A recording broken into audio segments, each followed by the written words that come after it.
শাশ্বত ভারত কথার মধ্য দিয়ে চালিত সকলকে স্বাগত।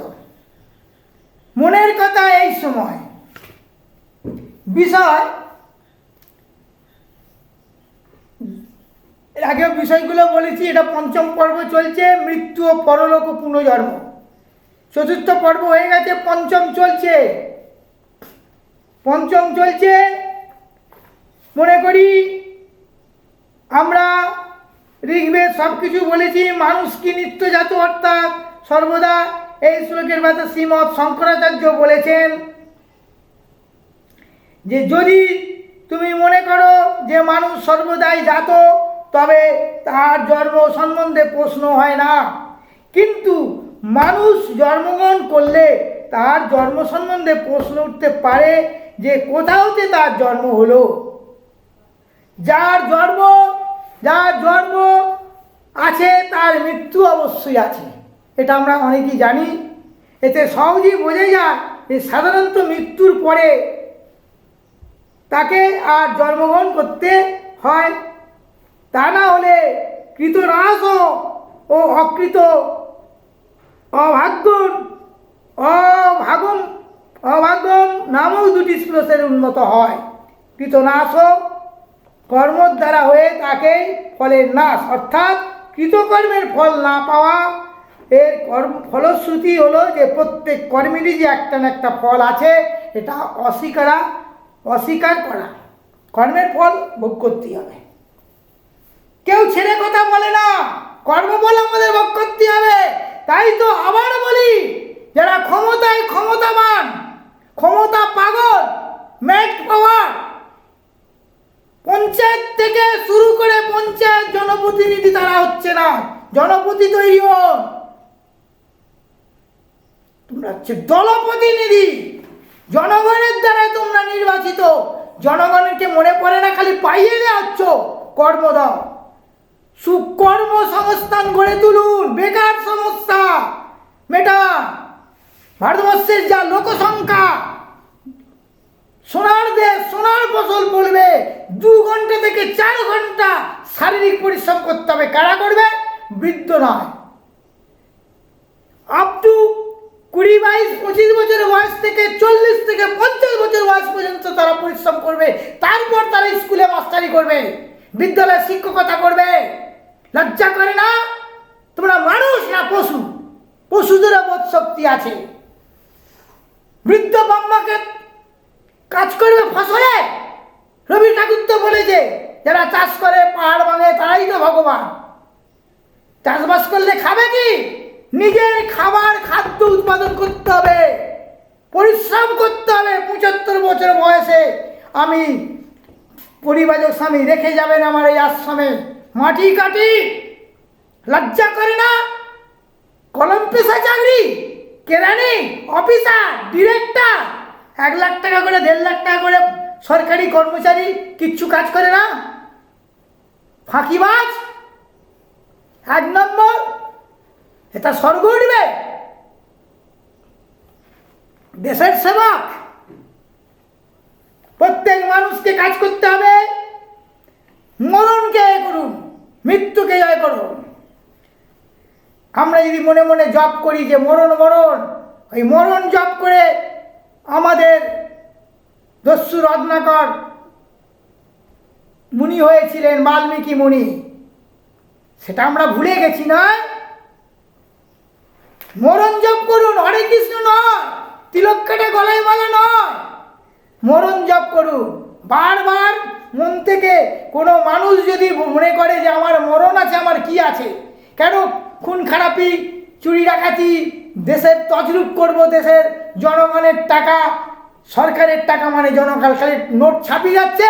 আমি যদি রাজ্যের মুখ্যমন্ত্রী, প্রধানমন্ত্রী, রাষ্ট্রপতি, রাজ্যপালকে বলি, কাগজের টাকাগুলো, কয়েনগুলো চিবাবেন কেন? ফসল ফলছে না কেন? কৃষি জমি ধ্বংস হয়ে যাচ্ছে, কলকারখানা ভোগবাজি চলছে, ত্যাগবাদী। ভারতবর্ষ ত্যাগের দেশ। মরণকে জপ করুন। মানুষের প্রত্যেক জন্মই যদি নতুন জন্ম হয়, তবে জীবের কৃতকর্মের ফল ভোগ করতেই হবে আমাকে।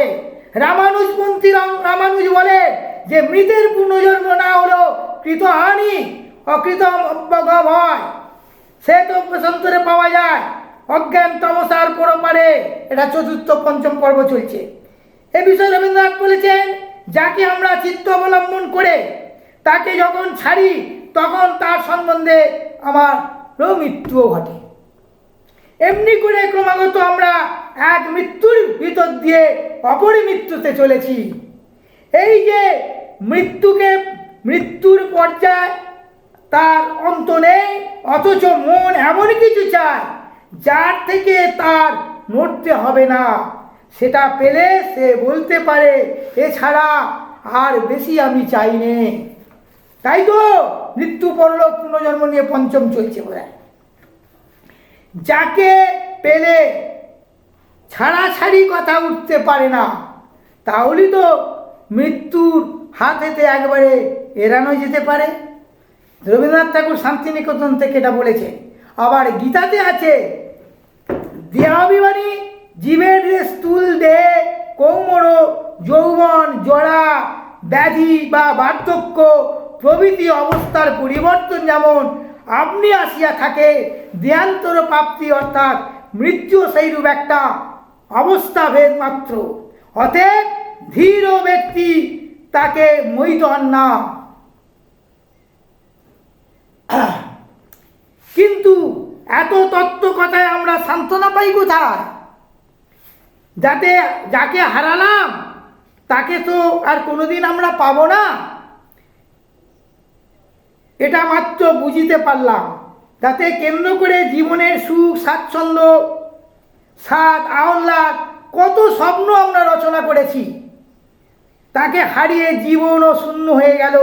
সেই শূন্যতার পূর্ণ করবার উপায় আমাদের কে বলে দেবে?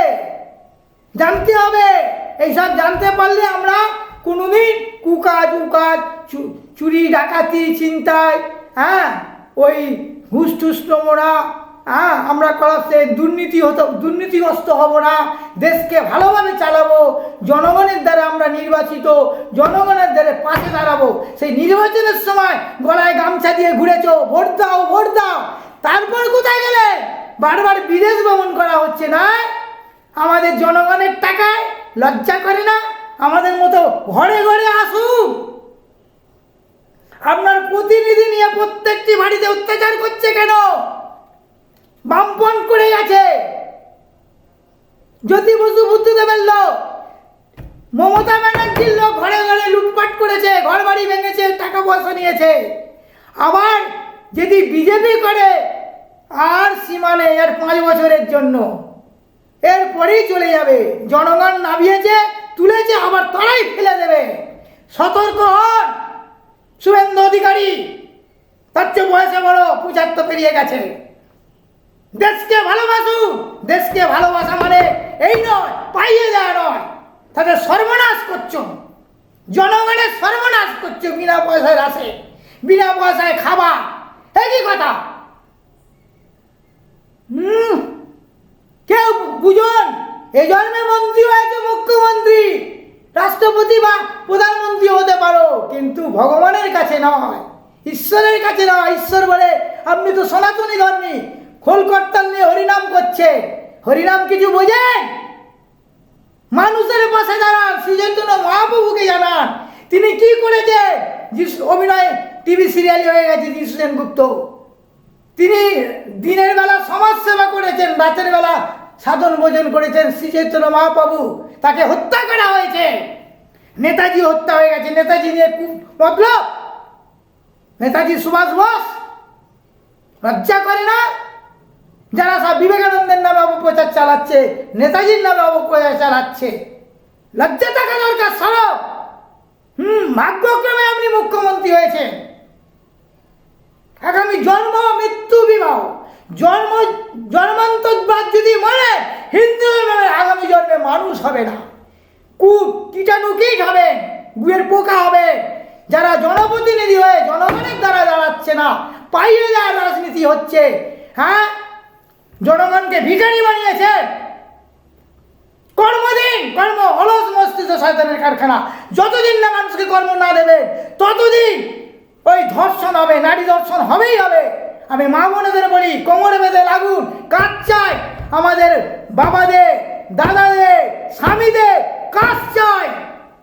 কর্মসংস্থান করে তুলুন এই বাংলার মাটি, শিল্প করে তুলুন, কৃষি জমি ফলন করুন। মাংসর কারখানা হচ্ছে, মাংস খেয়ে থাকবে, চাষবাস করুন। জয় গুরু, জয় ভারত।